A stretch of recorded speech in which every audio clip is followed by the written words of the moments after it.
In today's video, I am going to teach you how to change chart timeframes on Pepperstone. To get started, log into your preferred Pepperstone trading platform. This could be MetaTrader 4, MetaTrader 5, CTrader, TradingView, or any Pepperstone-supported platform you normally use for trading and chart analysis. Once you are logged in, open the chart for the trading instrument you want to view. This could be a forex pair, an index, a commodity, or any other available market. Make sure the chart is fully loaded before moving on. Next, look for the time frame selector. On most platforms, this is located above the chart or along the chart toolbar.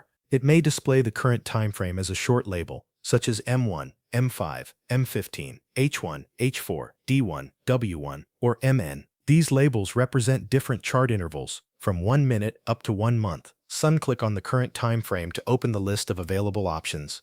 You will now see the different time frames you can choose from. Select the one you want to use based on your trading style or analysis needs. For example, you might choose 1 minute for very short-term movement, 15 minutes for intraday analysis, 1 hour for a broader view, or 1 day for long-term trend tracking. After you click your preferred time frame, wait a moment for the chart to refresh.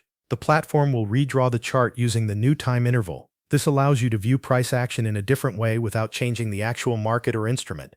If you want to compare price behavior across multiple time frames, repeat the same process and switch between them as needed. This can help you identify short-term setups while also keeping an eye on the bigger trend. You can also use the zoom controls on the chart to adjust how much price history is visible. This makes it easier to analyze candles and patterns on the selected time frame.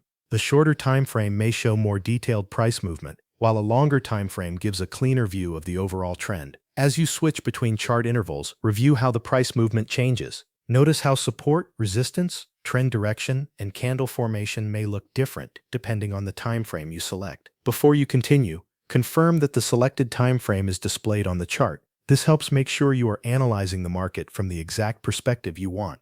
Continue using the time frame that best fits your trading strategy and analysis approach. Thanks for watching.